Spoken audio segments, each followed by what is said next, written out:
بسم الله الرحمن الرحيم. ألف لام ميم.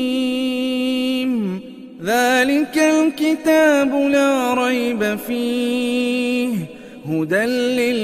للمتقين الذين يؤمنون بالغيب ويقيمون الصلاة ومما رزقناهم ينفقون والذين يؤمنون بما أنزل إليك وما أنزل من قبلك وبالآخرة هم يوقنون أولئك على هدى من ربهم وأولئك هم المفلحون. إن الذين كفروا سواء عليهم أأنذرتهم أم لم تنذرهم لا يؤمنون. ختم الله على قلوبهم وعلى سمعهم وعلى أبصارهم غشاوة ولهم عذاب عظيم. ومن الناس من يقول آمنا بالله وباليوم الآخر وما هم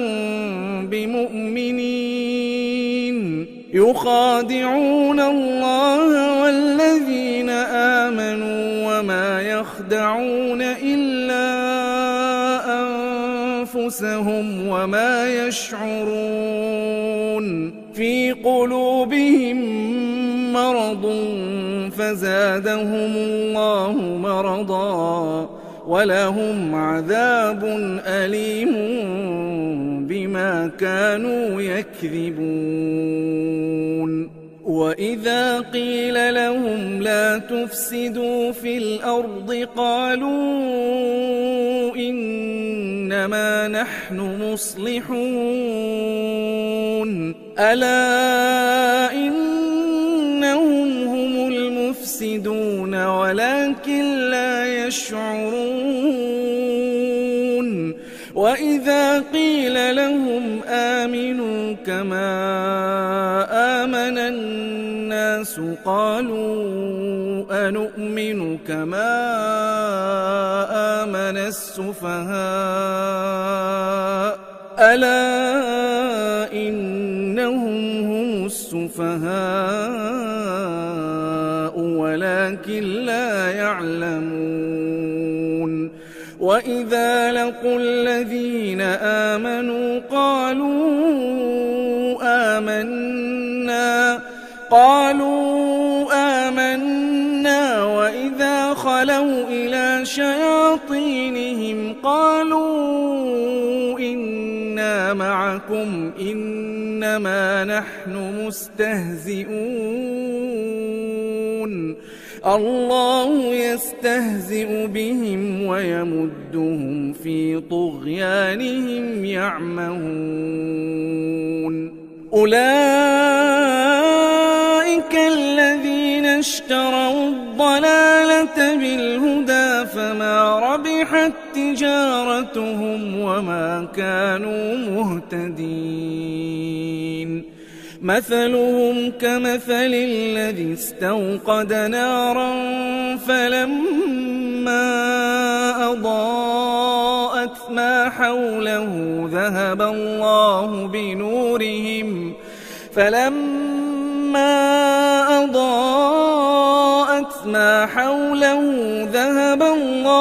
بنورهم وتركهم في ظلمات لا يبصرون.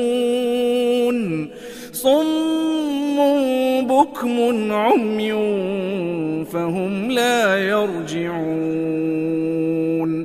أو كصيب من السماء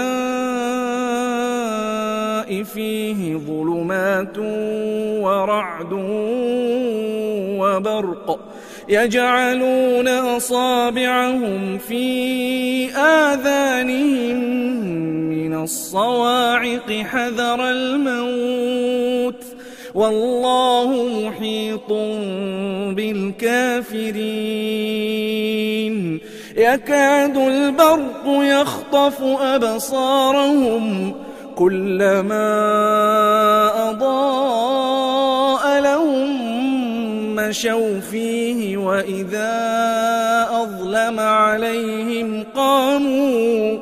ولو شاء الله لذهب بسمعهم وأبصارهم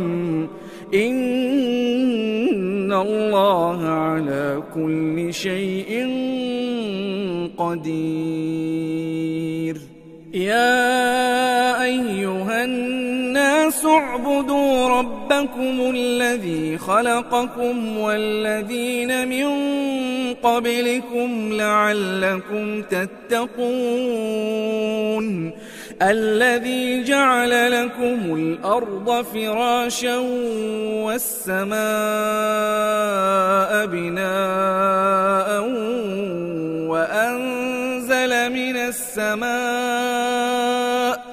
وأنزل من السماء ماء فأخرج به من الثمرات رزقا لكم فلا تجعلوا لله أندادا وأنتم تعلمون وإن كنتم في ريب مما نزلنا على عبدنا فأتوا بسورة من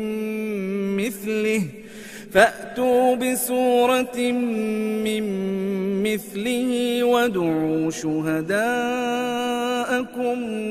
من دون الله إن كنتم صادقين فإن لم تفعلوا ولن تفعلوا فاتقوا النار التي وقودها الناس والحجارة أعدت للكافرين وبشر الذين آمنوا وعملوا الصالحات أن لهم جنات تجري من تحتها الأنهار كلما رزقوا منها من ثمرة رزقا قالوا هذا الذي رزقنا من قبل وأتوا به متشابها ولهم فيها أزواج مطهرة وهم فيها خالدون إن الله لا يستحيي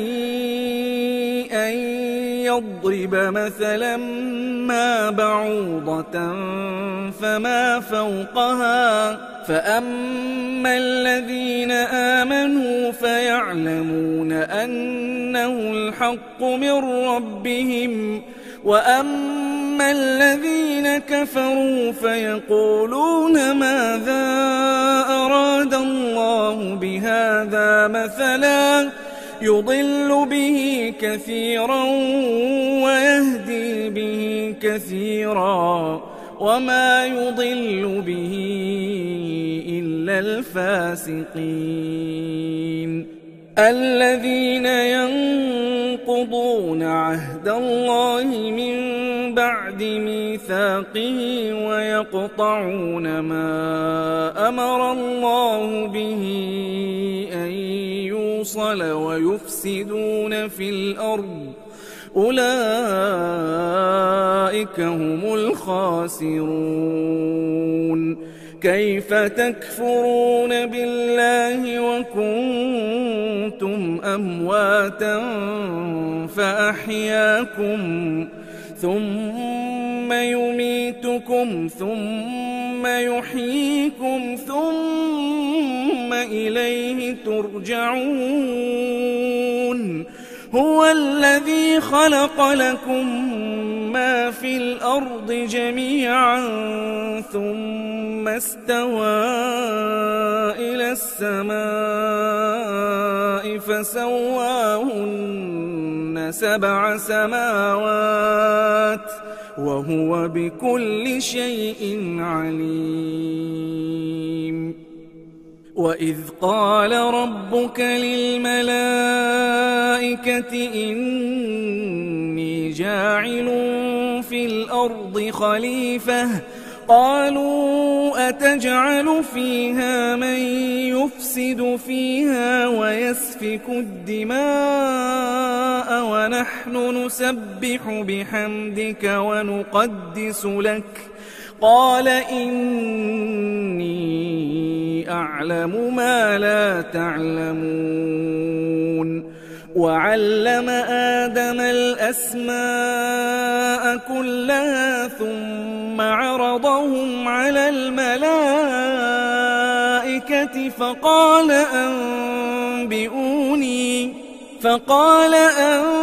أنبئوني بأسماء هؤلاء إن كنتم صادقين. قالوا سبحانك لا علم لنا إلا ما علمتنا إنك أنت العليم الحكيم. قال يا آدم أنبئهم بأسمائهم فلما أنبأهم بأسمائهم قال ألم أقل لكم إني أعلم غيب السماوات والأرض وأعلم ما تبدون وما كنتم تكتمون. وإذ قلنا للملائكة اسجدوا لآدم فسجدوا إلا إبليس أبى واستكبر وكان من الكافرين. وقلنا يا آدم اسكن أنت وزوجك الجنة وكلا منها رغدا حيث شئتما ولا تقربا هذه الشجرة فتكونا من الظالمين. فأزلهما الشيطان عنها فأخرجهما مما كانا فيه وقلنا اهبطوا بعضكم لبعض عدو ولكم في الأرض مستقر ومتاع إلى حين. فتلقى آدم من ربه كلمات فتاب عليه إنه هو التواب الرحيم. قلنا اهبطوا منها جميعا فإما يأتينكم مني هدى فمن تبع هداي فلا خوف عليهم ولا هم يحزنون. والذين كفروا وكذبوا بآياتنا أولئك أصحاب النار هم فيها خالدون. يا بني إسرائيل اذكروا نعمتي التي أنعمت عليكم وأوفوا بعهدي أوف بعهدكم وإياي فارهبون. وآمنوا بما أنزلت بدلت مصدقا لما معكم ولا تكونوا أول كافر به ولا تشتروا بآياتي ثمنا قليلا وإياي فاتقون ولا تلبسوا الحق بالباطل وتكتموا الحق وأنتم تعلمون وأقيموا الصلاة وآتوا الزكاة واركعوا مع الراكعين أتأمرون الناس بالبر وتنسون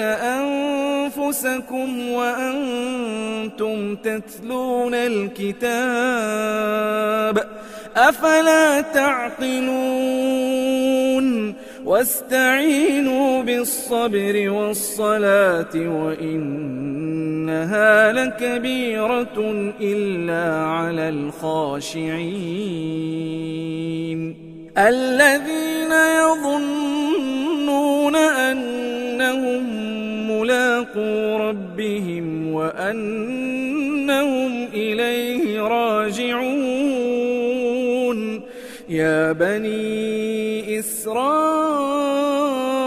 اذكروا نعمتي التي أنعمت عليكم وأني فضلتكم على العالمين واتقوا يوما لا تجزي نفس عن نفس شيئا ولا يقبل منها شفاعة ولا يؤخذ منها عدل ولا هم ينصرون وإذ نجيناكم من آل فرعون يسومونكم سوء العذاب يذبحون أبناءكم ويستحيون نساءكم وفي ذلكم بلاء من ربكم عظيم وإذ فرقنا بكم البحر فأنجيناكم وأغرقنا آل فرعون وأنتم تنظرون وإذ واعدنا موسى 40 ليلة ثم اتخذتم العجل من بعده وأنتم ظالمون ثم عفونا عنكم من بعد ذلك لعلكم تشكرون وإذ آتينا موسى الكتاب والفرقان لعلكم تهتدون وإذ قال موسى لقومه يا قوم إنكم ظلمتم أنفسكم باتخاذكم العجل فتوبوا إلى بارئكم فاقتلوا أنفسكم ذلكم خير لكم عند بارئكم فتاب عليكم إنه هو التواب الرحيم وإذ قلتم يا موسى لن نؤمن لك حتى نرى الله جهرة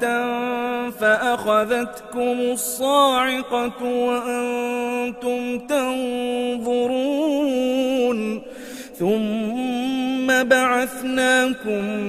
من بعد موتكم لعلكم تشكرون وظللنا عليكم الغمام وأنزلنا عليكم المن والسلوى كلوا من طيبات ما رزقناكم وما ظلمونا ولكن كانوا أنفسهم يظلمون. وإذ قلنا ادخلوا هذه القرية فكلوا منها حيث شئتم رغدا وادخلوا الباب سجدا وقولوا حطة نغفر لكم خطاياكم وسنزيد المحسنين. فبدل الذين ظلموا قولا غير الذي قيل لهم فأنزلنا على الذين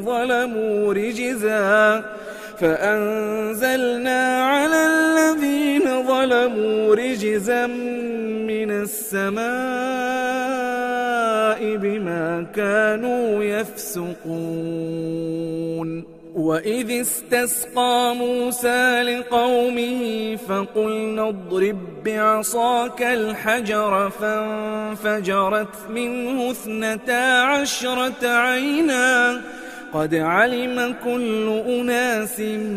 مشربهم كلوا واشربوا من رزق الله ولا تعثوا في الأرض مفسدين.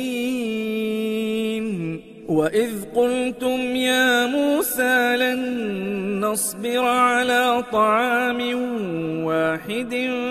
فادع لنا ربك يخرج لنا مما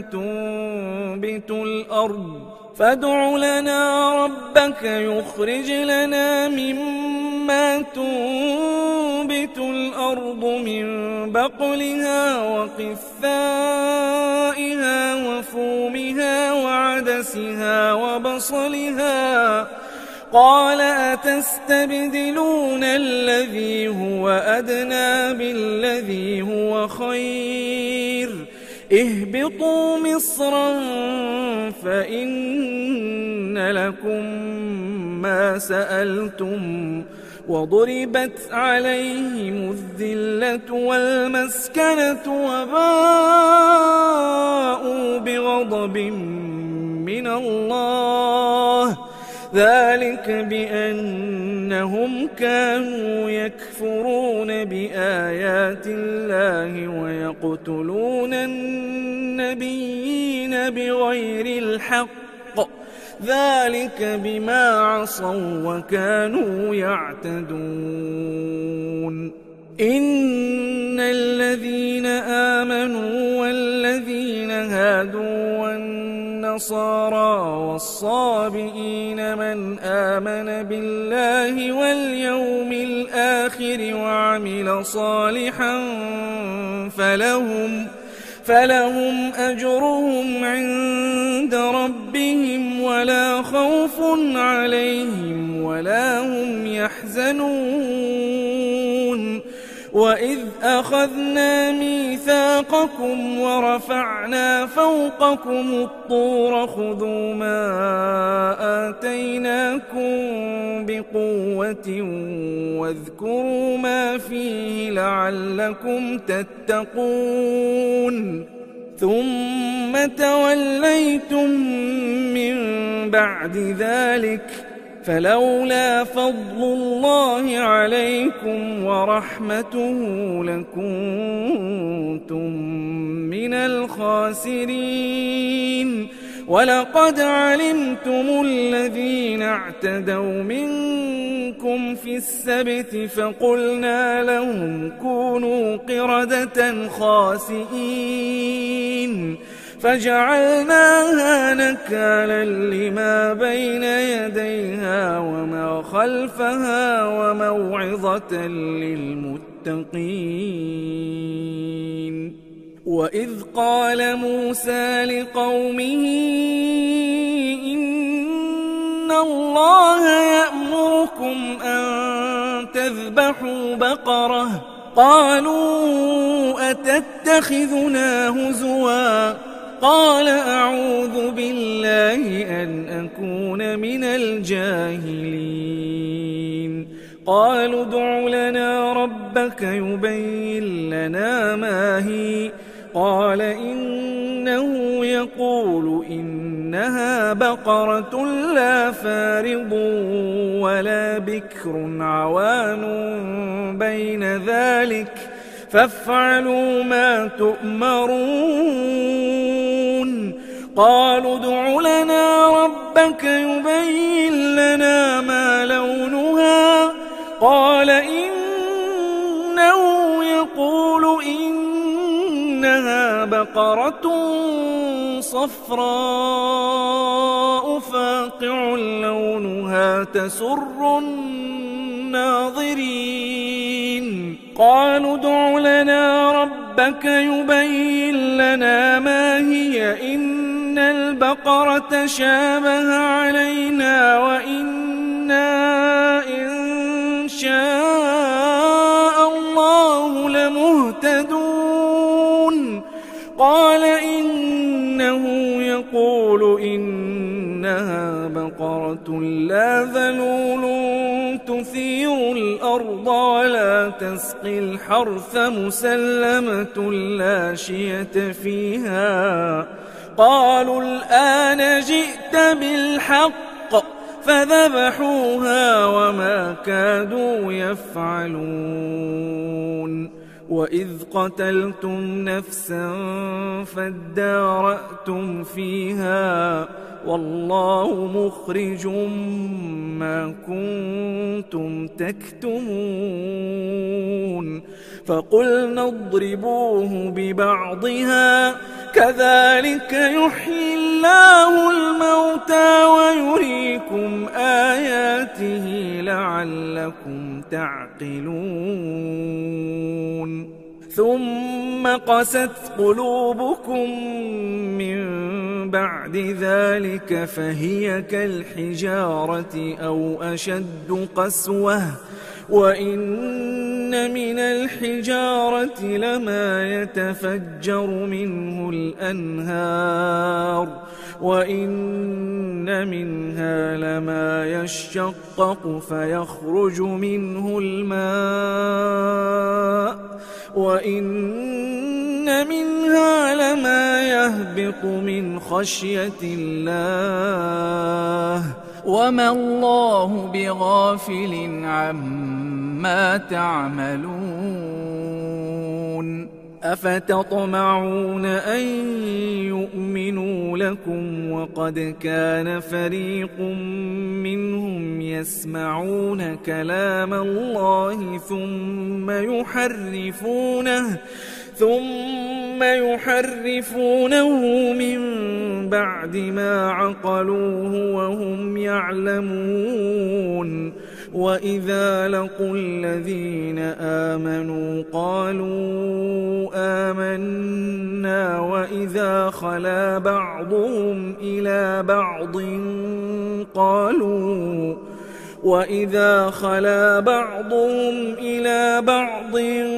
قالوا أتحدثونهم بما فتح الله عليكم ليحاجوكم به عند ربكم أفلا تعقلون أولا يعلمون أن الله يعلم ما يسرون وما يعلنون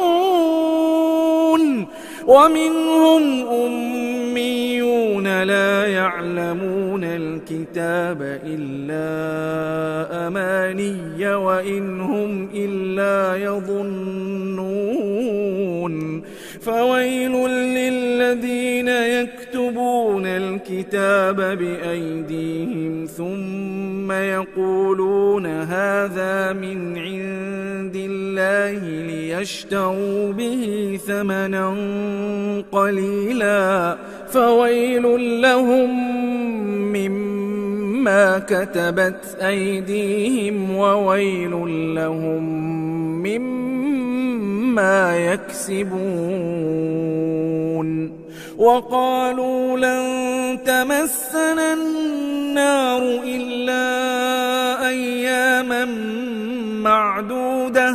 قل أتخذتم عند الله عهدا فلن يخلف الله عهده أم تقولون على الله ما لا تعلمون بلى من كسب سيئة وأحاطت به خطيئته فأولئك أصحاب النار هم فيها خالدون والذين آمنوا وعملوا الصالحات أولئك أصحاب الجنة هم فيها خالدون وإذ أخذنا ميثاق بني إسرائيل لا تعبدون إلا الله وبالوالدين إحسانا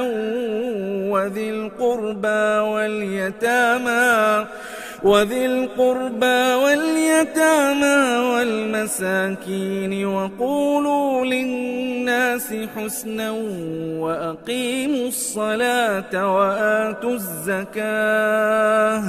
وأقيموا الصلاة وآتوا الزكاة ثم توليتم إلا قليلا منكم وأنتم معرضون وإذ أخذنا ميثاقكم لا تسفكون دماءكم ولا تخرجون أنفسكم من دياركم ثم أقررتم وأنتم تشهدون ثم أنتم هؤلاء تقتلون أنفسكم وتخرجون فريقا منكم من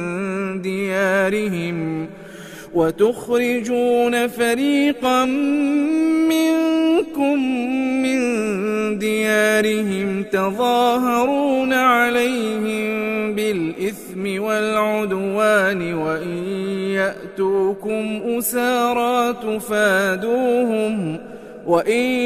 يأتوكم أسارى تفادوهم وهو محرم عليكم إخراجهم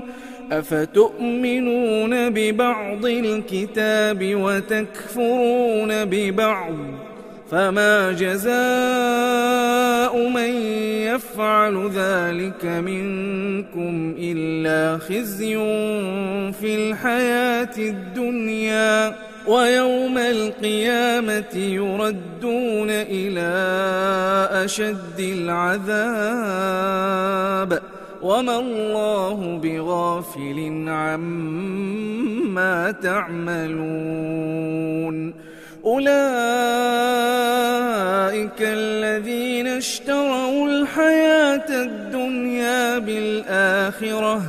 فلا يخفف عنهم العذاب ولا هم ينصرون ولقد آتينا موسى الكتاب وقفينا من بعده بالرسل وآتينا عيسى ابن مريم البينات وأيدناه بروح القدس أفكلما جاءكم رسول بما لا تهوى أنفسكم استكبرتم ففريقا كذبتم وفريقا تقتلون وقالوا قلوبنا غلف بل لعنهم الله بكفرهم فقليلا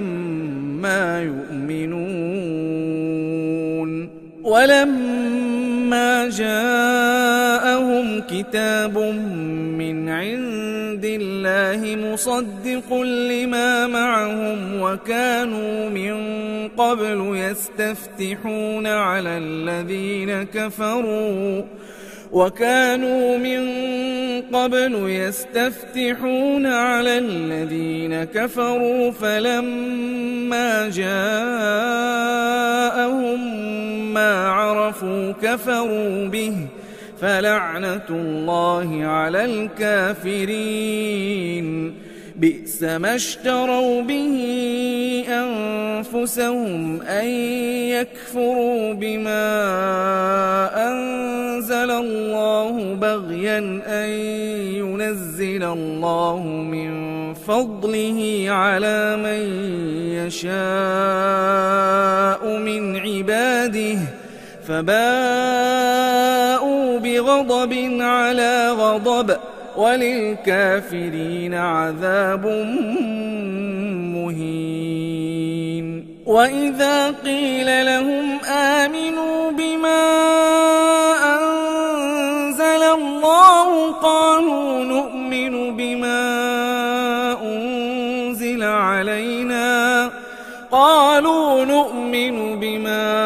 أنزل علينا ويكفرون بما وراءه وهو الحق مصدقا لما معهم قل فلم تقتلون أنبياء الله من قبل إن كنتم مؤمنين ولقد جاءكم موسى بالبينات ثم اتخذتم العجل من بعده وأنتم ظالمون وإذ أخذنا ميثاقكم ورفعنا فوقكم الطور خذوا ما آتيناكم بقوة واسمعوا قالوا سمعنا وعصينا وأشربوا في قلوبهم العجل بكفرهم قل بئس ما يأمركم به إيمانكم إن كنتم مؤمنين قل إن كانت لكم الدار الآخرة عند الله خالصة من دون الناس فتمنوا الموت إن كنتم صادقين ولن يتمنوه أبدا بما قدمت أيديهم والله عليم بالظالمين ولتجدنهم أحرص الناس على حياة ومن الذين أشركوا يود أحدهم لو يعمر 1000 سنة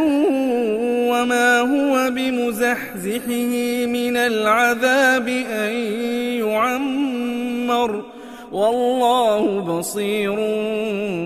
بما يعملون قل من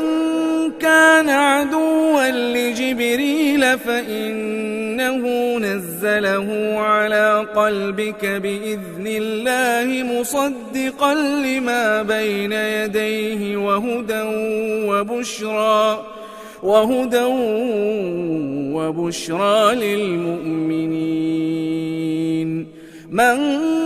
كان عدوا لله وملائكته ورسله وجبريل وميكال فإن الله عدو للكافرين ولقد أنزلنا إليك آيات بينات وما يكفر بها إلا الفاسقون أوكلما عاهدوا عهدا نبذه فريق منهم بل أكثرهم لا يؤمنون ولما جاءهم رسول من عند الله مصدق لما معهم نبذ فريق من الذين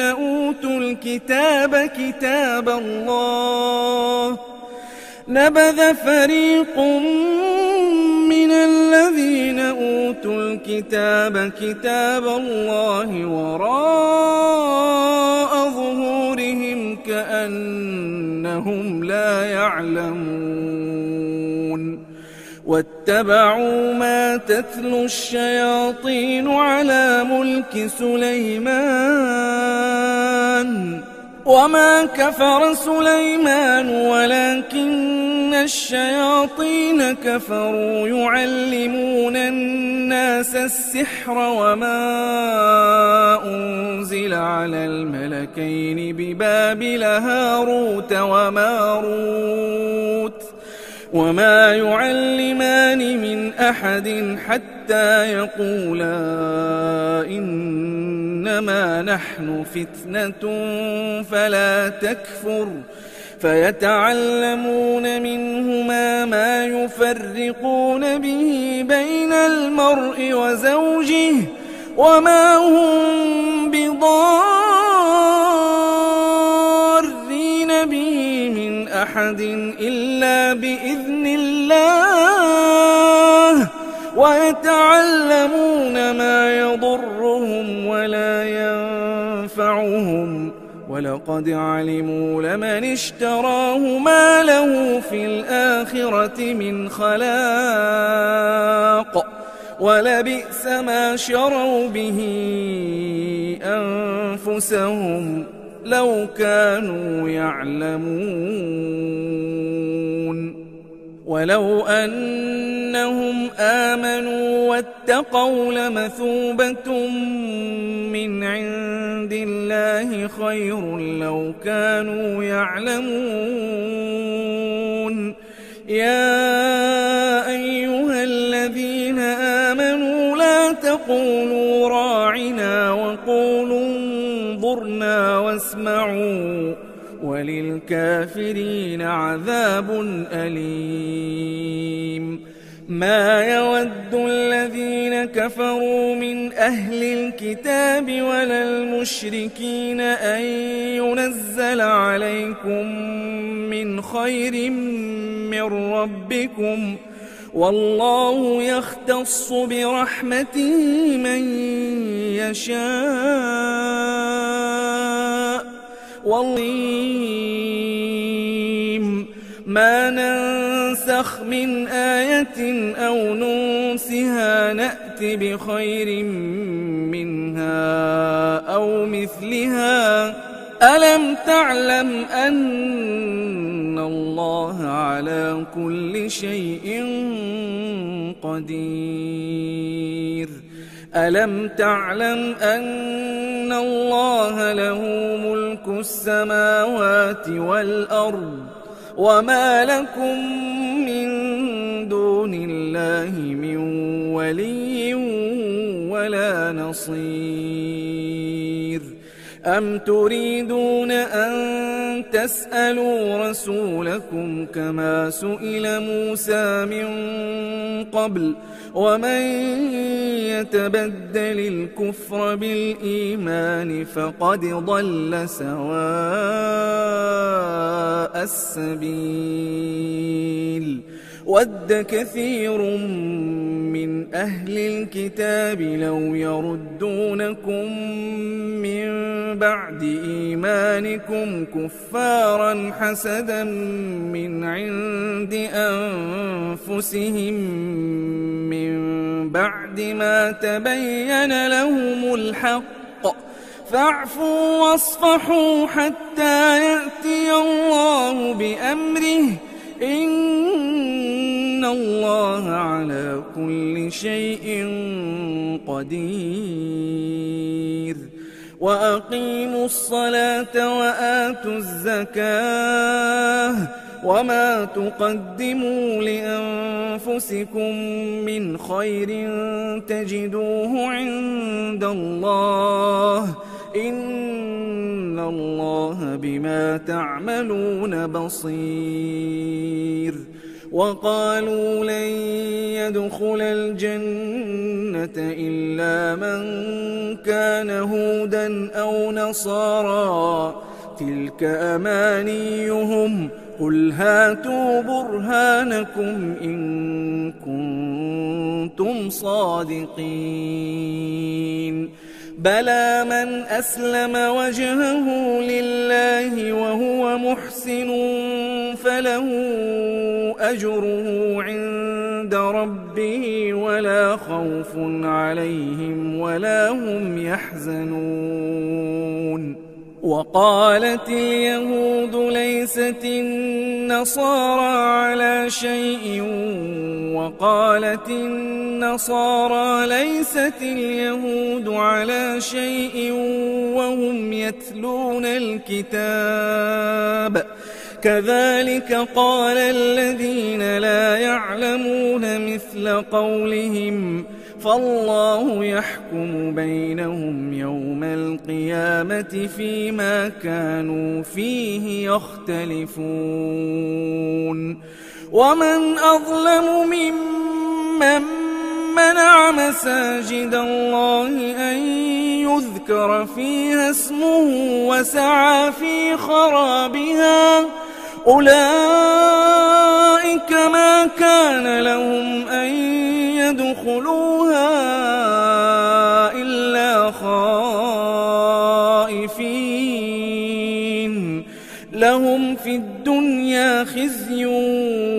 ولهم في الآخرة عذاب عظيم ولله المشرق والمغرب فأينما تولوا فثم وجه الله إن الله واسع عليم وقالوا اتخذ الله ولدا سبحانه بل له ما في السماوات والأرض كل له قانتون بديع السماوات والأرض وإذا قضى أمرا فإنما يقول له كن فيكون وقال الذين لا يعلمون لولا يكلمنا الله أو تأتينا آية كذلك قال الذين من قبلهم مثل قولهم تشابهت قلوبهم قد بينا الآيات لقوم يوقنون إنا أرسلناك بالحق بشيرا ونذيرا ولا تسأل عن أصحاب الجحيم ولن ترضى عنك اليهود ولا النصارى حتى تتبع ملتهم قل إن هدى الله هو الهدى ولئن اتبعت أهواءهم بعد الذي جاءك من العلم ما لك من الله من ولي ولا نصير الذين آتيناهم الكتاب يتلونه حق تلاوته أولئك يؤمنون به ومن يكفر به فأولئك هم الخاسرون يا بني إسرائيل اذكروا نعمتي التي أنعمت عليكم وأني فضلتكم على العالمين واتقوا يوما لا تجزي نفس عن نفس شيئا ولا يقبل منها عدل ولا تنفعها شفاعة ولا تنفعها شفاعة ولا هم ينصرون وإذ ابتلى إبراهيم ربه بكلمات فأتمهن قال إني جاعلك للناس إماما قال ومن ذريتي قال لا ينال عهد الظالمين وإذ جعلنا البيت مثابة للناس وأمنا واتخذوا من مقام إبراهيم مصلى وعهدنا إلى إبراهيم وإسماعيل أن طهرا بيتي للطائفين والعاكفين والركع السجود وإذ قال إبراهيم رب اجعل هذا بلدا آمنا وارزق أهله من الثمرات من آمن منهم بالله واليوم الآخر قال ومن كفر فأمتعه قليلا ثم أضطره إلى عذاب النار وبئس المصير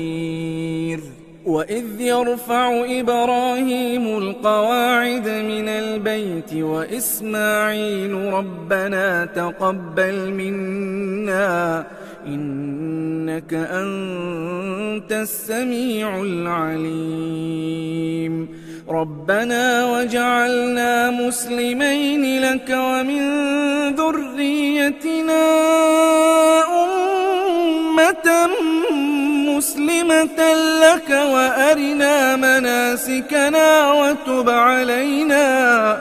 إنك أنت التواب الرحيم ربنا وابعث فيهم رسولا منهم يتلو عليهم آياتك ويعلمهم الكتاب والحكمة ويزكيهم إنك أنت العزيز الحكيم ومن يرغب عن ملة إبراهيم إلا من سفه نفسه ولقد اصطفيناه في الدنيا وإنه في الآخرة لمن الصالحين إذ قال له ربه أسلم قال أسلمت لرب العالمين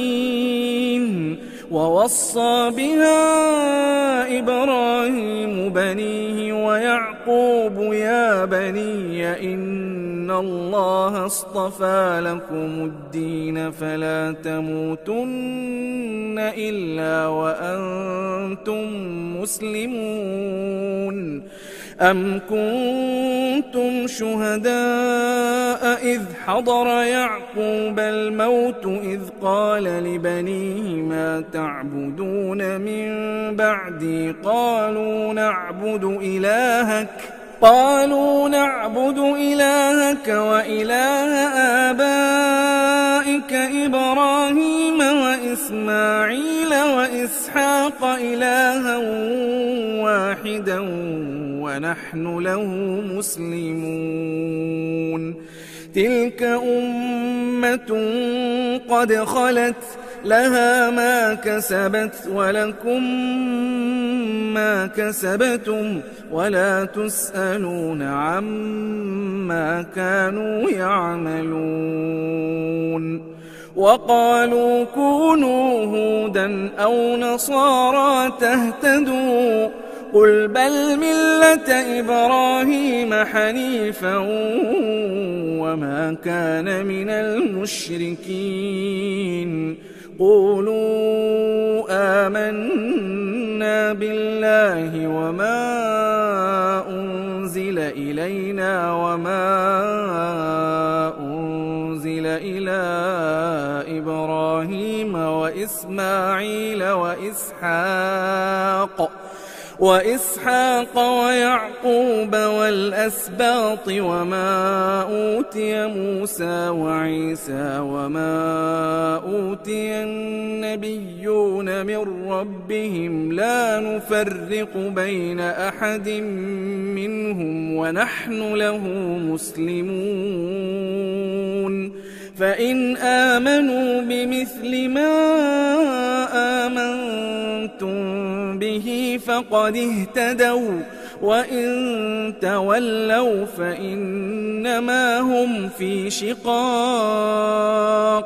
فسيكفيكهم الله وهو السميع العليم صبغة الله ومن أحسن من الله صبغة ونحن له عابدون قل أتحاجوننا في الله وهو ربنا وربكم ولنا أعمالنا ولكم أعمالكم ونحن له مخلصون أم تقولون إن إبراهيم وإسماعيل وإسحاق ويعقوب والأسباط كانوا هودا أو نصارى قل أأنتم أعلم أم الله ومن أظلم ممن كتم شهادة عنده من الله وما الله بغافل عما تعملون تلك أمة قد خلت لها ما كسبت ولكم ما كسبتم ولا تسألون عما كانوا يعملون سيقول السفهاء من الناس ما ولاهم عن قبلتهم التي كانوا عليها قل لله المشرق والمغرب يهدي من يشاء إلى صراط مستقيم وكذلك جعلناكم أمة وسطا لتكونوا شهداء على الناس ويكون الرسول عليكم شهيدا وما جعلنا القبلة التي كنت عليها إلا لنعلم من يتبع الرسول ممن ينقلب على عقبيه وإن كانت لكبيرة إلا على الذين هدى الله وما كان الله ليضيع إيمانكم إن الله بالناس لرؤوف رحيم قد نرى تقلب وجهك في السماء فلنولينك قبلة ترضاها فول وجهك شطر المسجد الحرام وحيث ما كنتم فولوا وجوهكم شطره وإن الذين أوتوا الكتاب ليعلمون أنه الحق من ربهم وما الله بغافل عما يعملون ولئن أتيت الذين أوتوا الكتاب بكل آية ما تبعوا قبلتك وما أنت بتابع قبلتهم وما بعضهم بتابع قبلة بعض ولئن اتبعت أهواءهم بعد ما جاءك من العلم إنك إذا لمن الظالمين. الذين آتيناهم الكتاب يعرفونه كما يعرفون أبناءهم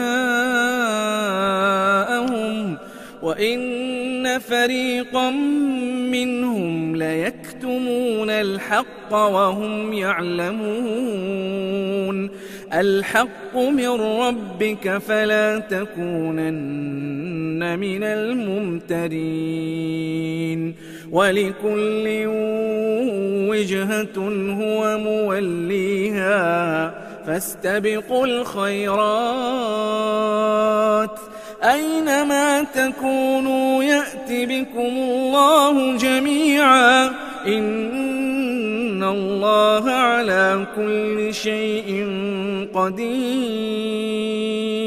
ومن حيث خرجت فول وجهك شطر المسجد الحرام وإنه للحق من ربك وما الله بغافل عما تعملون. ومن حيث خرجت فول وجهك شطر المسجد الحرام وحيث ما كنتم فولوا وجوهكم شطره لئلا يكون للناس عليكم حجة إلا الذين ظلموا منهم فلا تخشوهم واخشوني ولأتم نعمتي عليكم ولعلكم تهتدون. كما أرسلنا فيكم رسولا منكم يتلو عليكم آياتنا ويزكيكم ويعلمكم الكتاب والحكمة ويعلمكم ما لم تكونوا تعلمون. فاذكروني أذكركم واشكروا لي ولا تكفرون. يا أيها الذين آمنوا استعينوا بالصبر والصلاة إن الله مع الصابرين. ولا تقولوا لمن يقتل في سبيل الله أموات بل أحياء ولكن لا تشعرون. ولنبلونكم بشيء من الخوف والجوع ونقص من الأموال والأنفس والثمرات وبشر الصابرين الذين إذا أصابتهم مصيبة قالوا إنا لله وإنا إليه راجعون. أولئك عليهم صلوات من ربهم ورحمة وأولئك هم المهتدون. إن الصفا والمروة من شعائر الله فمن حج البيت أو اعتمر فلا جناح عليه أن يطوف بهما ومن تطوع خيرا فإن الله شاكر عليم. إن الذين يكتمون ما أنزلنا من البينات والهدى من بعد ما بيناه للناس في الكتاب أولئك يلعنهم الله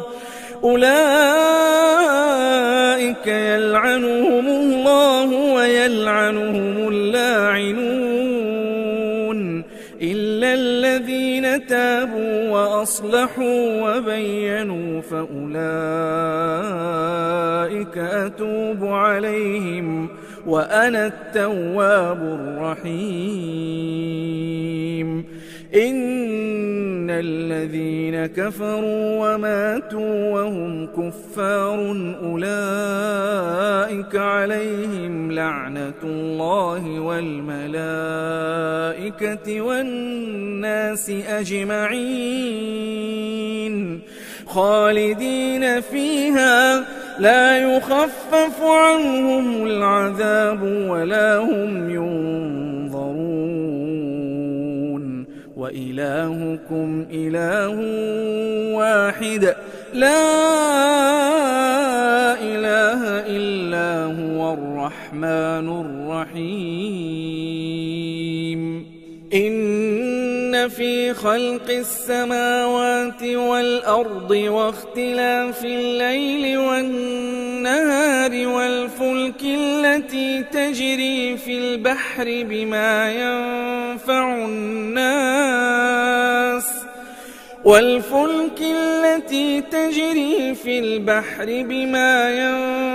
الناس وما أنزل الله من السماء من ماء فأحيا به الأرض بعد موتها وبث فيها من كل دابة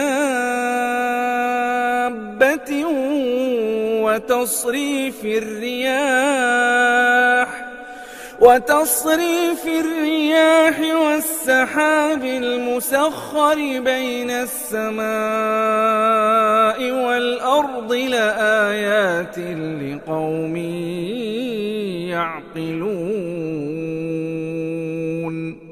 ومن الناس من يتخذ من دون الله أندادا يحبونهم كحب الله والذين آمنوا أشد حبا لله ولو يرى الذين ظلموا إذ يرون العذاب أن القوة لله جميعا وأن الله شديد العذاب.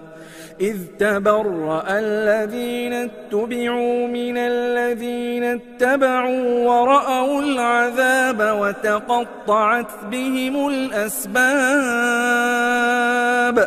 وقال الذين اتبعوا لو أن لنا كرة فنتبرأ منهم كما تبرأوا منا كذلك يريهم الله أعمالهم حسرات عليهم وما هم بخارجين من النار. يا أيها الناس كلوا مما في الأرض حلالا طيبا ولا تتبعوا خطوات الشيطان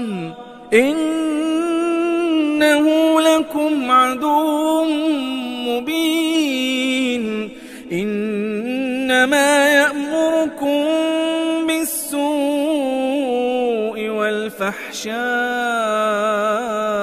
وأن تقولوا على الله ما لا تعلمون. وإذا قيل لهم اتبعوا ما أنزل الله قالوا بل نتبع ما ألفينا عليه آباءنا أولو كان آباؤهم لا يعقلون شيئا ولا يهتدون. ومثل الذين كفروا كمثل الذي ينعق بما لا يسمع إلا دعاء ونداء صم بكم عمي فهم لا يعقلون. يا أيها الذين آمنوا كلوا من طيبات ما رزقناكم واشكروا لله إن كنتم إياه تعبدون. إنما حرم عليكم الميتة والدم ولحم الخنزير وما أهل به لغير الله، فمن اضطر غير باغ ولا عاد فلا إثم عليه، إن الله غفور رحيم. إن الذين يكتمون ما أنزل الله من الكتاب ويشترون به ثمنا قليلا أولئك ما يأكلون في بطونهم إلا النار ولا يكلمهم الله يوم القيامة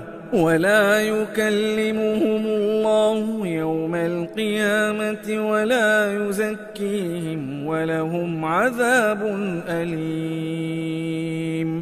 أولئك الذين اشتروا الضلالة بالهدى والعذاب بالمغفرة، فما أصبرهم على النار. ذلك بأن الله نزل الكتاب بالحق وإن الذين اختلفوا في الكتاب لفي شقاق بعيد. ليس البر أن تولوا وجوهكم قبل المشرق والمغرب ولكن البر من آمن بالله واليوم الآخر والملائكة والكتاب والنبيين وآتى المال على حبه ذوي القربى واليتامى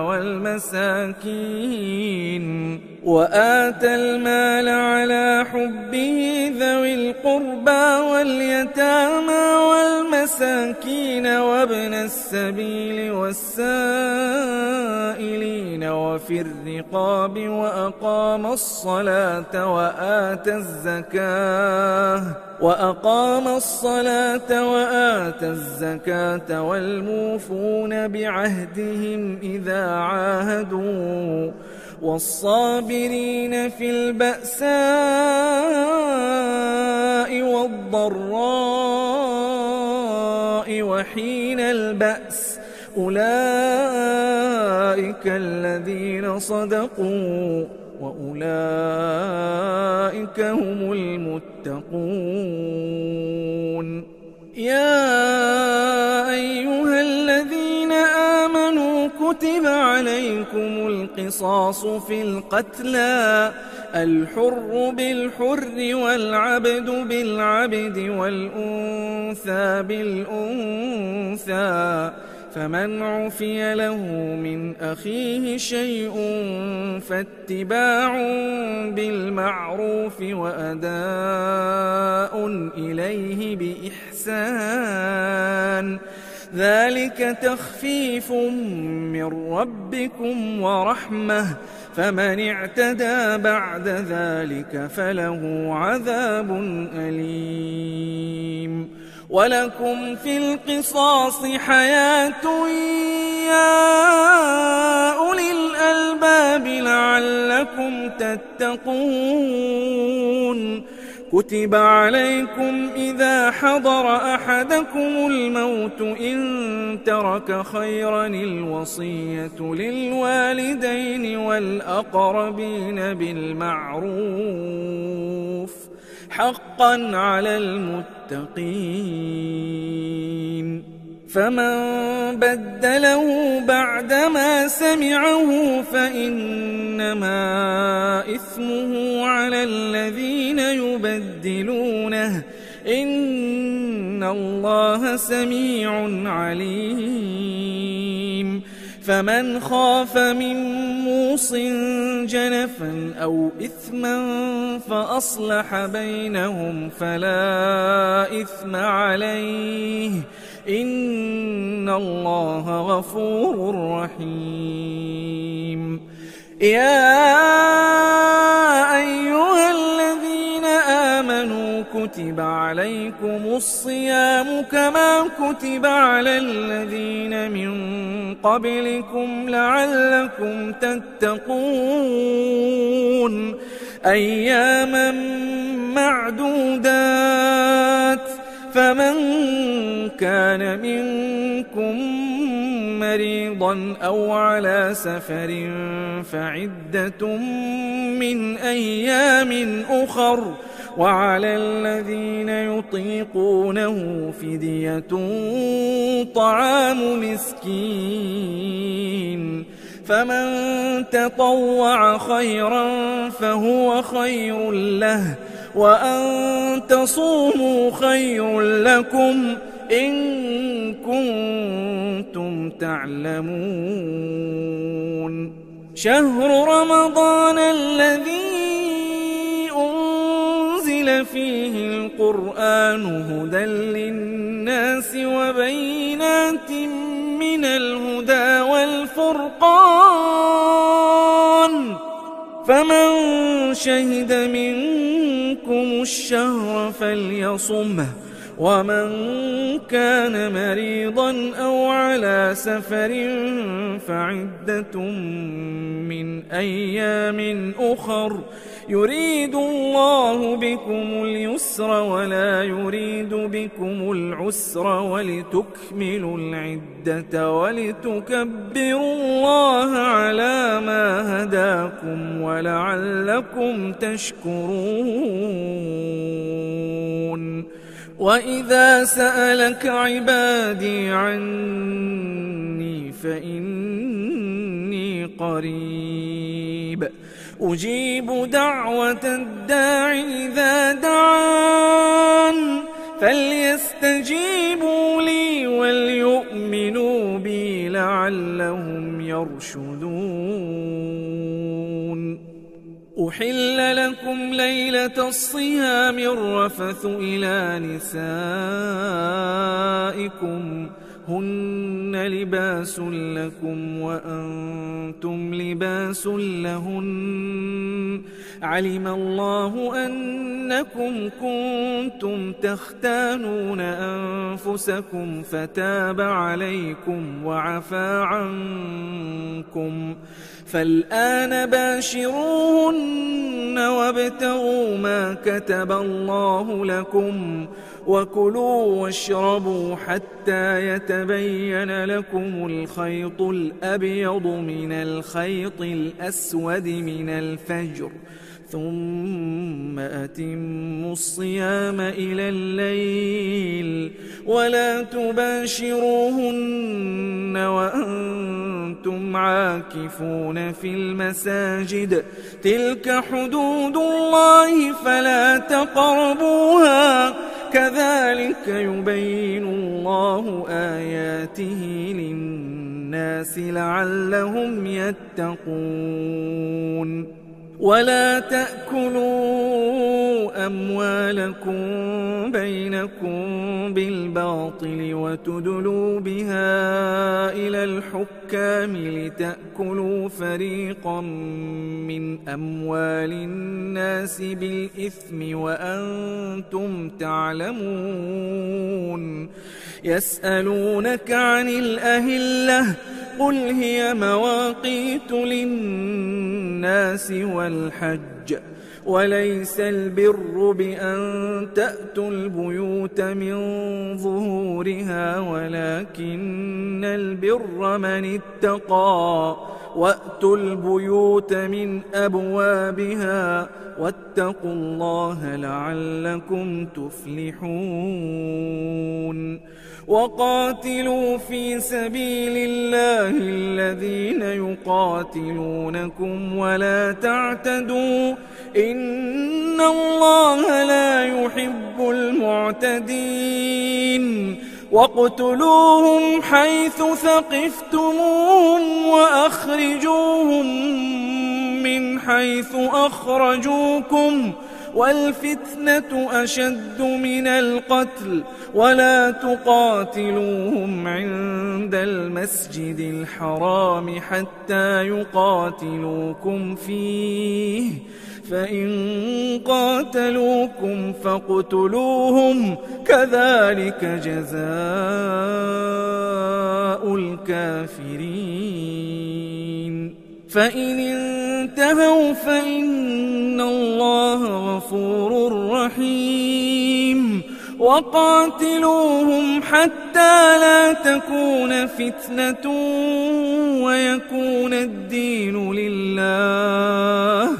فإن انتهوا فلا عدوان إلا على الظالمين الشهر الحرام بالشهر الحرام والحرمات قصاص فمن اعتدى عليكم فاعتدوا عليه بمثل ما اعتدى عليكم واتقوا الله واعلموا أن الله مع المتقين وأنفقوا في سبيل الله ولا تلقوا بأيديكم إلى التهلكة وأحسنوا إن الله يحب المحسنين وأتموا الحج والعمرة لله فإن أحصرتم فما استيسر من الهدي ولا تحلقوا رؤوسكم حتى يبلغ الهدي محله فمن كان منكم مريضا أو به أذى من رأسه ففدية من صيام أو صدقة أو نسك فإذا أمنتم فمن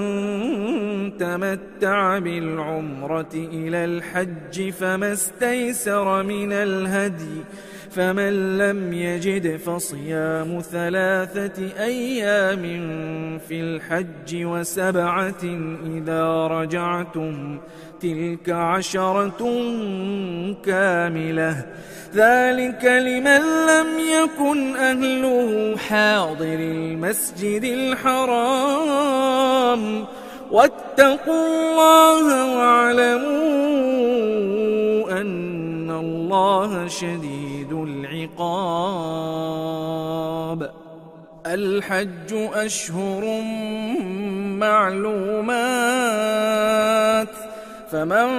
فرض فيهن الحج فلا رفث ولا فسوق ولا جدال في الحج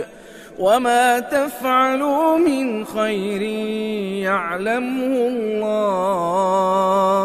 وتزودوا فإن خير الزاد التقوى واتقون يا أولي الألباب ليس عليكم جناح أن تبتغوا فضلا من ربكم فإذا أفضتم من عرفات فاذكروا الله عند المشعر الحرام واذكروه كما هداكم وإن كنتم من قبله لمن الضالين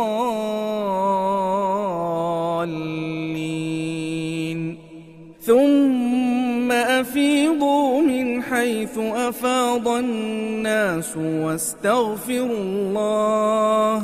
إن الله غفور رحيم فإذا قضيتم مناسككم فاذكروا الله كذكركم آباءكم أو أشد ذكرا فمن الناس من يقول ربنا آتنا في الدنيا وما له في الآخرة من خلاق ومنهم من يقول ربنا آتنا في الدنيا حسنة وفي الآخرة حسنة وقنا عذاب النار أولئك لهم نصيب مما كسبوا والله سريع الحساب واذكروا الله في أيام معدودات فمن تعجل في يومين فلا إثم عليه ومن تأخر فلا إثم عليه لمن اتقى واتقوا الله واعلموا أنكم إليه تحشرون ومن الناس من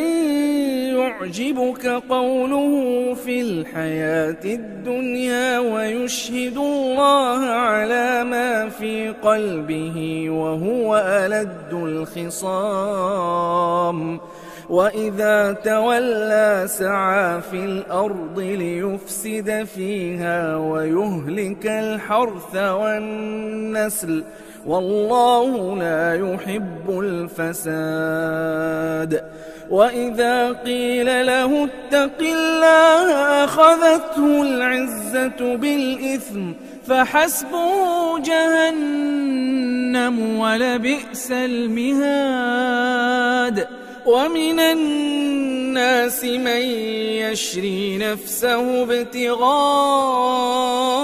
مرضات الله والله رؤوف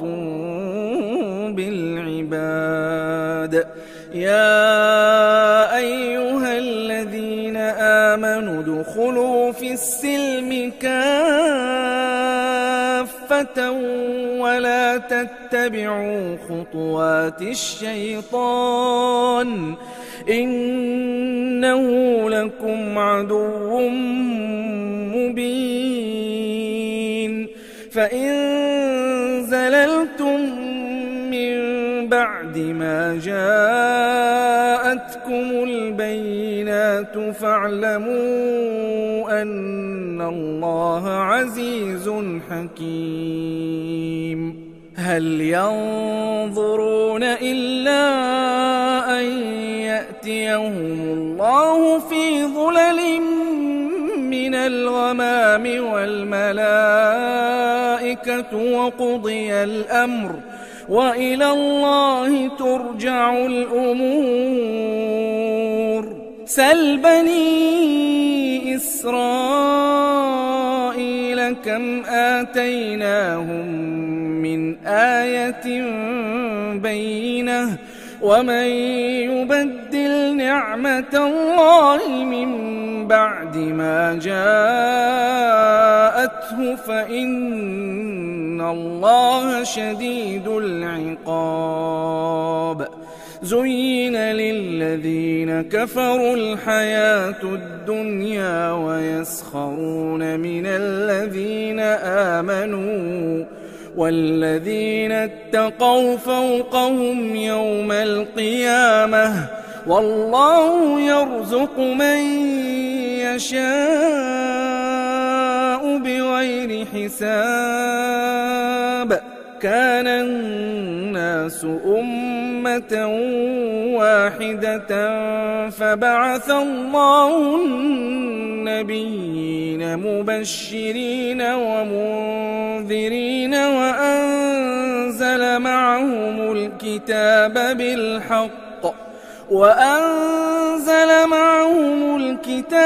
بالحق ليحكم بين الناس فيما اختلفوا فيه وما اختلف فيه إلا الذين أوتوه من بعد ما جاءتهم البينات بغيا بينهم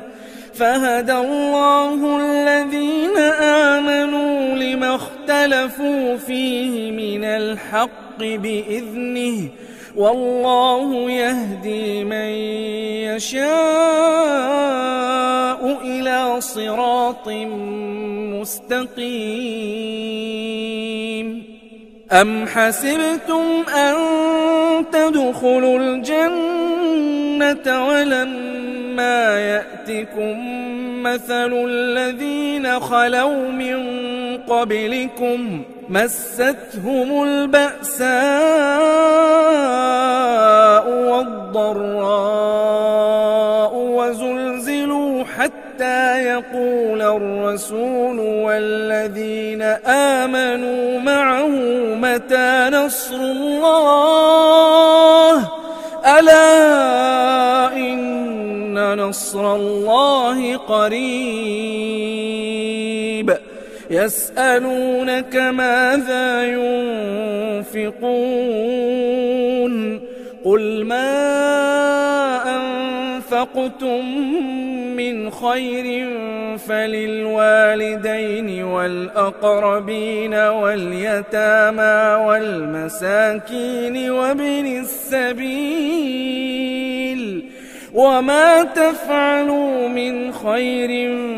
فإن الله به عليم. كتب عليكم القتال وهو كره لكم وعسى أن تكرهوا شيئا وهو خير لكم وعسى أن تحبوا شيئا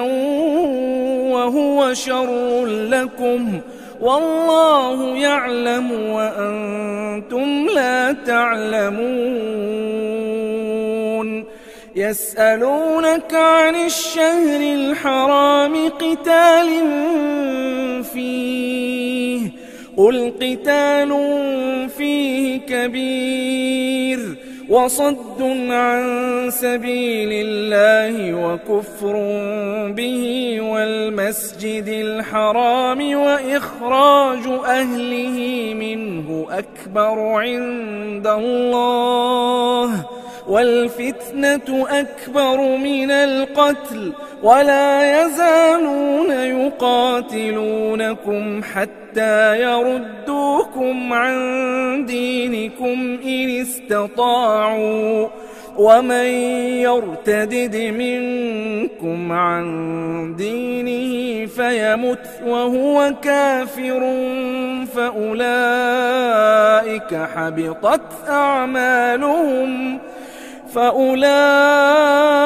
حبطت أعمالهم في الدنيا والآخرة وأولئك أصحاب النار هم فيها خالدون. إن الذين آمنوا والذين هاجروا وجاهدوا في سبيل الله أولئك يرجون رحمة الله والله غفور رحيم. يسألونك عن الخمر والميسر قل فيهما إثم كبير ومنافع للناس وإثمهما أكبر من نفعهما ويسألونك ماذا ينفقون قل العفو كذلك يبين الله لكم الآيات لعلكم تتفكرون في الدنيا والآخرة. ويسألونك عن اليتامى قل إصلاح لهم خير وإن تخالطوهم فإخوانكم والله يعلم المفسد من المصلح ولو شاء الله لأعنتكم إن الله عزيز حكيم. ولا تنكحوا المشركات حتى يؤمن ولأمة مؤمنة خير من مشركة ولو أعجبتكم ولا تنكحوا المشركين حتى يؤمنوا ولعبد مؤمن خير من مشرك ولو أعجبكم أولئك يدعون إلى النار والله يدعو إلى الجنة والمغفرة بإذنه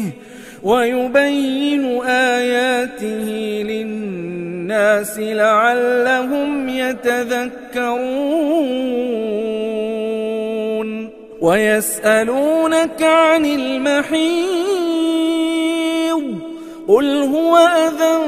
فاعتزلوا النساء في المحيض ولا تقربوهن حتى يطهرن فإذا تطهرن فأتوهن من حيث أمركم الله إن الله يحب التوابين ويحب المتطهرين نساؤكم حرث لكم فأتوا حرثكم أنى شئتم وقدموا لأنفسكم واتقوا الله واعلموا أنكم ملاقوه وبشر المؤمنين ولا تجعلوا الله عرضة لأيمانكم أن تبروا وتتقوا وتصلحوا بين الناس والله سميع عليم لا يؤاخذكم الله باللغو في أيمانكم ولكن يؤاخذكم بما كسبت قلوبكم والله غفور حليم للذين يؤلون من نسائهم تربص 4 أشهر فإن فاءوا فإن الله غفور رحيم وإن عزموا الطلاق فإن الله سميع عليم والمطلقات يتربصن بأنفسهن 3 قروء ولا يحل لهن أن يكتمن ما خلق الله في أرحامهن إن كن يؤمن بالله واليوم الآخر وبعولتهن أحق بردهن في ذلك إن أرادوا إصلاحا ولهن مثل الذي عليهن بالمعروف وللرجال عليهن درجة والله عزيز حكيم الطلاق 2 فإمساك بمعروف أو تسريح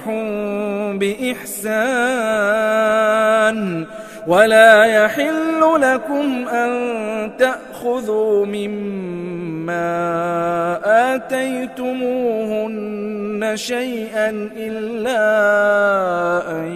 يخافا ألا يقيما حدود الله فإن خفتم ألا يقيما حدود الله فلا جناح عليهما فيما افتدت به تلك حدود الله فلا تعتدوها ومن يتعد حدود الله فأولئك هم الظالمون فإن طلقها فلا تحل له من بعد حتى تنكح زوجا غيره فإن طلقها فلا جناح عليهما أن يتراجعا إن ظنا أن يقيما حدود الله وتلك حدود الله يبينها لقوم يعلمون وإذا طلقتم النساء فبلغن أجلهن فأمسكوهن بمعروف أو سرحوهن بمعروف ولا تمسكوهن ضرارا لتعتدوا ومن يفعل ذلك فقد ظلم نفسه ولا تتخذوا آيات الله هزوا واذكروا نعمة الله عليكم وما أنزل عليكم من الكتاب والحكمة يعظكم به واتقوا الله واعلموا أن الله بكل شيء عليم وإذا طلقتم النساء فبلغن أجلهن فلا تعضلوهن أن ينكحن أزواجهن إذا تراضوا بينهم بالمعروف ذلك يوعظ به من كان منكم يؤمن بالله واليوم الآخر ذلكم أزكى لكم وأطهر والله يعلم وأنتم لا تعلمون والوالدات يرضعن أولادهن حولين كاملين لمن أراد أن يتم الرضاعة وعلى المولود له رزقهن وكسوتهن بالمعروف لا تكلف نفس إلا وسعها لا تضار والدة بولدها ولا مولود له بولده وعلى الوارث مثل ذلك فإن أرادا فصالا عن تراض منهما وتشاور فلا جناح عليهما وإن أردتم أن تسترضعوا أولادكم فلا جناح عليكم إذا سلمتم ما آتيتم بالمعروف واتقوا الله واعلموا أن الله بما تعملون بصير والذين يتوفون منكم ويذرون أزواجا يتربصن بأنفسهن 4 أشهر وعشرا فإذا بلغن أجلهن فلا جناح عليكم فيما فعلن في أنفسهن بالمعروف والله بما تعملون خبير ولا جناح عليكم فيما عرضتم به من خطبة النساء أو أكننتم في أنفسكم علم الله أنكم ستذكرونهن ولكن لا تواعدوهن سرا إلا أن تقولوا قولا معروفا ولا تعزموا عقدة النكاح حتى يبلغ الكتاب أجله واعلموا أن الله يعلم ما في أنفسكم فاحذروه واعلموا أن الله غفور حليم. لا جناح عليكم إن طلقتم النساء ما لم تمسوهن أو تفرضوا لهن فريضة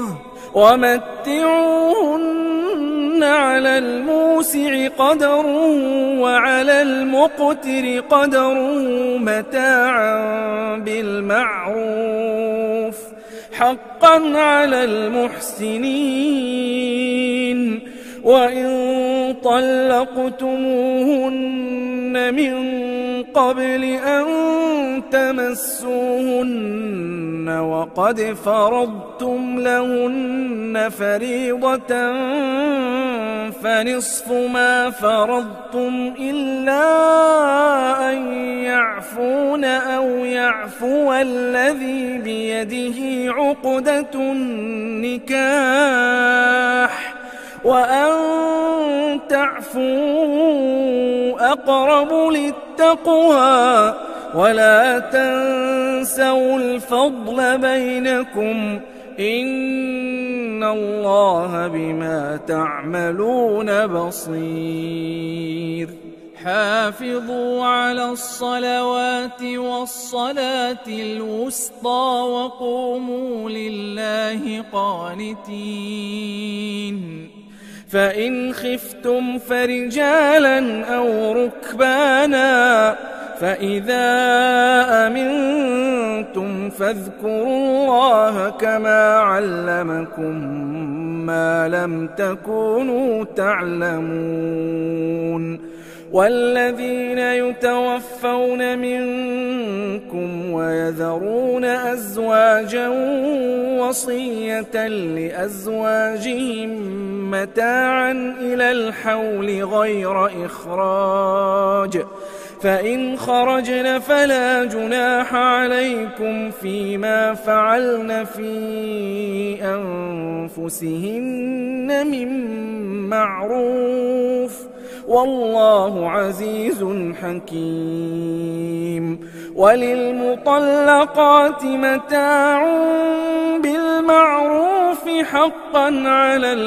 المتقين كذلك يبين الله لكم آياته لعلكم تعقلون. ألم تر إلى الذين خرجوا من ديارهم وهم ألوف حذر الموت فقال لهم الله موتوا ثم أحياهم إن الله لذو فضل على الناس ولكن أكثر الناس لا يشكرون. وقاتلوا في سبيل الله واعلموا أن الله سميع عليم. من ذا الذي يقرض الله قرضا حسنا فيضاعفه له أضعافا كثيرة والله يقبض ويبسط وإليه ترجعون. ألم تر إلى الملأ من بني إسرائيل من بعد موسى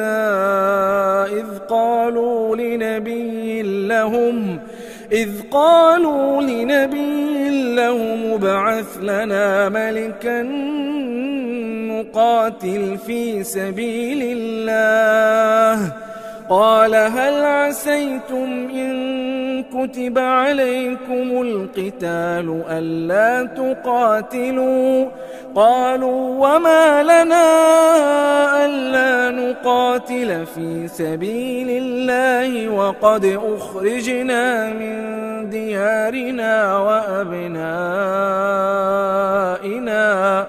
فلما كتب عليهم القتال تولوا إلا قليلا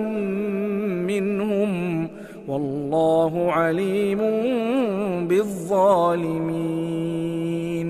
وقال لهم نبيهم إن الله قد بعث لكم طالوت ملكا قالوا أنى يكون له الملك علينا ونحن أحق بالملك منه ولم يؤت سعة من المال قال إن الله اصطفاه عليكم وزاده بسطة في العلم والجسم والله يؤتي ملكه من يشاء والله واسع عليم وقال لهم نبيهم إن آية ملكه أن يأتيكم التابوت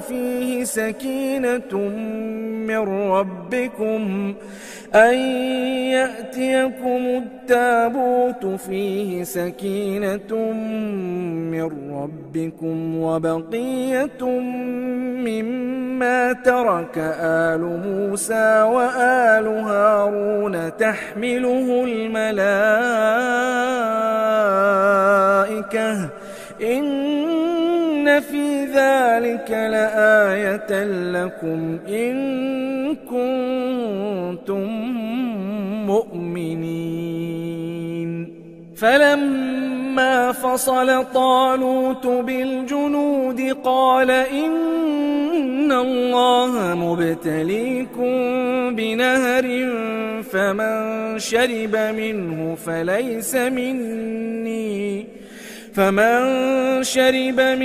فليس مني ومن لم يطعمه فإنه مني إلا من اغترف غرفة بيده فشربوا منه إلا قليلا منهم فلما جاوزه هو والذين آمنوا معه قالوا لا طاقة لنا اليوم بجالوت وجنوده قال الذين يظنون أنهم ملاقو الله كم من فئة قليلة غلبت فئة كثيرة بإذن الله والله مع الصابرين ولما برزوا لجالوت وجنوده قالوا ربنا أفرغ علينا صبرا وثبت أقدامنا وانصرنا على القوم الكافرين فهزموهم بإذن الله وقتل داود جالوت وآتاه الله الملك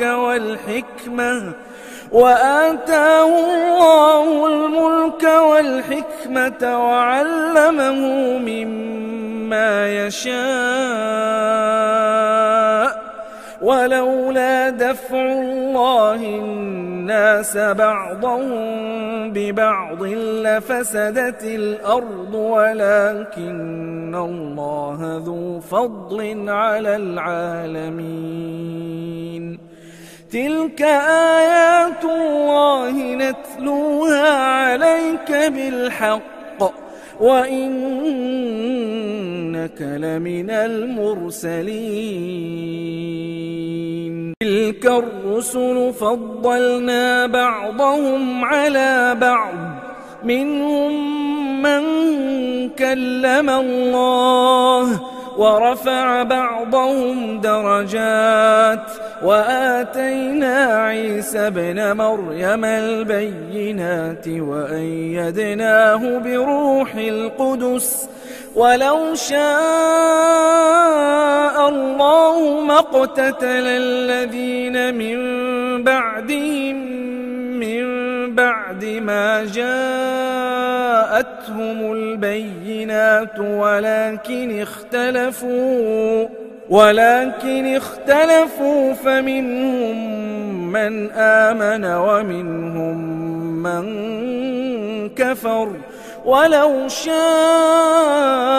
الله ما اقتتلوا ولكن الله يفعل ما يريد. يا أيها الذين آمنوا أنفقوا مما رزقناكم من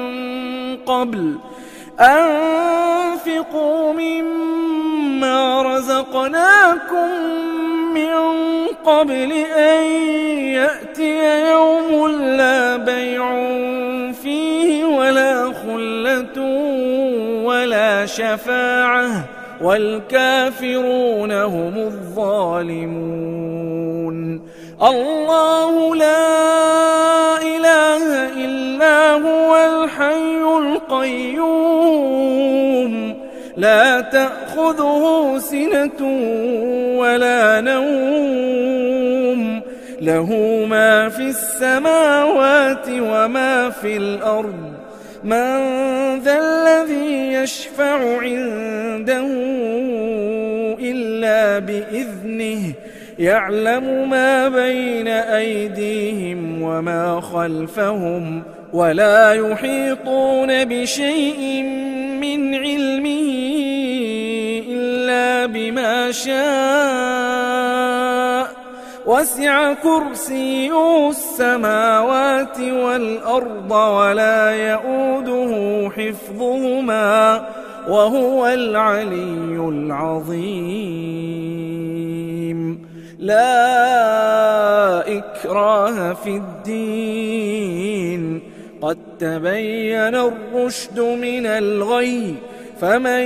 يكفر بالطاغوت ويؤمن بالله فقد استمسك بالعروة الوثقى لا انفصام لها والله سميع عليم. الله ولي الذين آمنوا يخرجهم من الظلمات إلى النور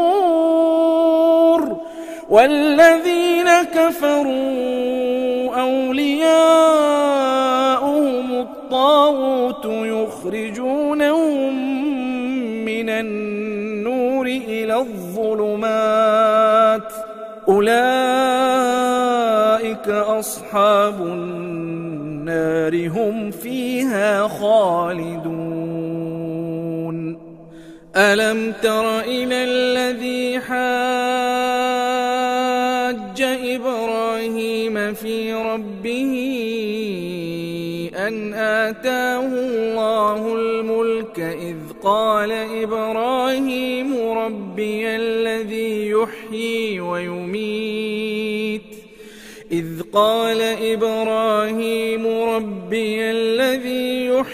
ويميت قال أنا أحيي وأميت.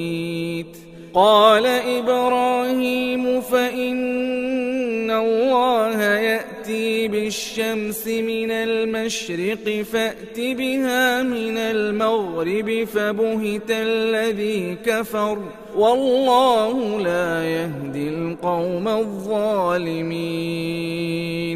أو كالذي مر على قرية وهي خاوية على عروشها قال أنى يحيي هذه الله بعد موتها فأماته الله 100 عام ثم بعثه قال كم لبثت قال لبثت يوما أو بعض يوم قال بل لبثت 100 عام فانظر إلى طعامك وشرابك لم يتسنه وانظر إلى حمارك ولنجعلك آية للناس وانظر إلى العظام كيف ننشزها ثم نكسوها لحما فلما تبين له قال أعلم أن الله على كل شيء قدير وإذ قال إبراهيم رب أرني كيف تحيي الموتى قال أولم تؤمن قال بلى ولكن ليطمئن قلبي قال فخذ 4 من الطير فصرهن إليك ثم اجعل على كل جبل منهن جزءا ثم ادعهن يأتينك سعيا واعلم أن الله عزيز حكيم مثل الذين ينفقون أموالهم في سبيل الله كمثل حبة أنبتت 7 سنابل في كل سنبلة 100 حبة والله يضاعف لمن يشاء والله واسع عليم الذين ينفقون أموالهم في سبيل الله ثم لا يتبعون ما أنفقوا منا ولا أذى لهم أجرهم عند ربهم ولا خوف عليهم ولا هم يحزنون قول معروف ومغفرة خير من صدقة يتبعها أذى والله غني حليم يا أيها الذين آمنوا لا تبطلوا صدقاتكم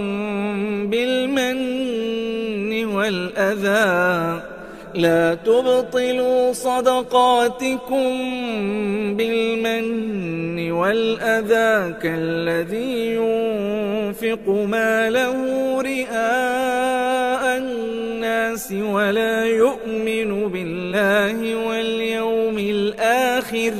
فمثله كمثل صفوان عليه تراب فأصابه وابل فتركه صلدا لا يقدرون على شيء مما كسبوا والله لا يهدي القوم الكافرين ومثل الذين ينفقون أموالهم ابتغاء مرضات الله وتثبيتا من أنفسهم أنفسهم كمثل جنة بربوة أصابها وابل فآتت أكلها ضعفين فإن لم يصبها وابل فطل والله بما تعملون بصير. أيود أحدكم أن تكون له جنة من نخيل وأعناب تجري من تحتها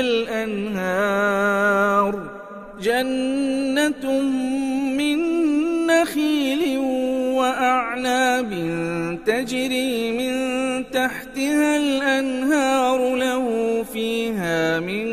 كل الثمرات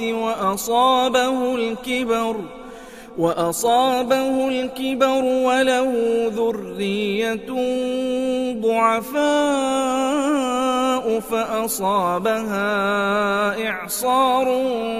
فيه نار فاحترقت كذلك يبين الله لكم الآيات لعلكم تتفكرون. يا أيها الذين آمنوا أنفقوا من طيبات ما كسبتم ومما أخرجنا لكم من الأرض ولا تيمموا الخبيث منه تنفقون ولستم بآخذيه إلا أن تغمضوا فيه واعلموا أن الله غني حميد. الشيطان يعدكم الفقر ويأمركم بالفحشاء والله يعدكم مغفرة منه وفضلا والله واسع عليم. يؤتي الحكمة من يشاء ومن يؤت الحكمة فقد أوتي خيرا كثيرا وما يذكر إلا أولو الألباب. وما أنفقتم من نفقة أو نذرتم من نذر فإن الله يعلمه وما للظالمين من أنصار. إن تبدوا الصدقات فنعما هي وإن تخفوها وتؤتوها الفقراء فهو خير لكم ويكفر عنكم من سيئاتكم والله بما تعملون خبير. ليس عليك هداهم ولكن الله يهدي من يشاء وما تنفقوا من خير فلأنفسكم وما تنفقون إلا ابتغاء وجه الله وما تنفقوا من خير يوفى إليكم وأنتم لا تظلمون. للفقراء الذين أحصروا في سبيل الله لا يستطيعون ضربا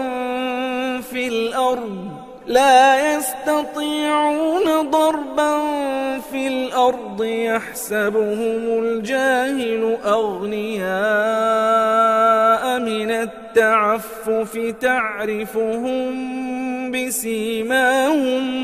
تعرفهم بسيماهم لا يسألون الناس إلحافا وما تنفقوا من خير فإن الله به عليم الذين ينفقون أموالهم بالليل والنهار سرا وعلانية فلهم أجرهم عند ربهم ولا خوف عليهم ولا هم يحزنون الذين يأكلون الربا لا يقومون إلا كما يقوم الذي يتخبطه الشيطان من المس ذلك بأنهم قالوا إنما البيع مثل الربا وأحل الله البيع وحرم الربا فمن جاءه موعظة من ربه فانتهى فله ما سلف وأمره إلى الله ومن عاد فأولئك أصحاب النار هم فيها خالدون يمحق الله الربا ويربي الصدقات والله لا يحب كل كفار أثيم إن الذين آمنوا وعملوا الصالحات وأقاموا الصلاة وآتوا الزكاة لهم أجرهم عند ربهم ولا خوف عليهم ولا هم يحزنون يا أيها الذين آمنوا اتقوا الله وذروا ما بقي من الربا إن كنتم مؤمنين فإن لم تفعلوا فأذنوا بحرب من الله ورسوله وإن تبتم فلكم رؤوس أموالكم لا تظلمون ولا تظلمون وإن كان ذو عسرة فنظرة إلى ميسرة وأن تصدقوا خير لكم إن كنتم تعلمون واتقوا يوما ترجعون فيه إلى الله ثم توفى كل نفس ما كسبت وهم لا يظلمون يا أيها الذين آمنوا إذا تداينتم بدين إلى أجل مسمى فاكتبوه وليكتب بينكم كاتب بالعدل ولا يأب كاتب أن يكتب كما علمه الله فليكتب وليملل الذي عليه الحق وليتق الله ربه ولا يبخس منه شيئا فإن كان الذي عليه الحق سفيها أو ضعيفا أو لا يستطيع أن يمل هو فليملل وليه بالعدل واستشهدوا شهيدين من رجالكم فإن لم يكونا رجلين فرجل وامرأتان ممن ترضون من الشهداء أن تضل إحداهما فتذكر إحداهما الأخرى ولا يأبى الشهداء إذا ما دعوا ولا تسأموا أن تكتبوه صغيرا أو كبيرا إلى أجله ذلكم أقسط عند الله وأقوم للشهادة وأدنى ألا ترتابوا إلا أن تكون تجارة حاضرة تديرونها بينكم فليس عليكم جناح ألا تكتبوها وأشهدوا إذا تبايعتم ولا يضار كاتب ولا شهيد وإن تفعلوا فإنه فسوق بكم واتقوا الله ويعلمكم الله والله بكل شيء عليم وإن كنتم على سفر ولم تجدوا كاتبا فرهان مقبوضة فإن أمن بعضكم بعضا فليؤدي الذي اؤتمن أمانته وليتق الله ربه ولا تكتموا الشهادة ومن يكتمها فإنه آثم قلبه والله بما تعملون عليم لله ما في السماوات وما في الأرض وإن تبدوا ما في أنفسكم أو تخفوه يحاسبكم به الله فيغفر لمن يشاء ويعذب من يشاء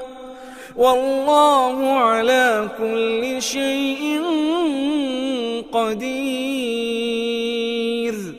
آمن الرسول بما أنزل إليه من ربه والمؤمنون كل آمن بالله وملائكته وكتبه ورسله لا نفرق بين أحد من رسله وقالوا سمعنا وأطعنا غفرانك ربنا وإليك المصير لا يكلف الله نفسا إلا وسعها لها ما كسبت وعليها ما اكتسبت ربنا لا تؤاخذنا إن نسينا أو أخطأنا ربنا ولا تحمل علينا إصرا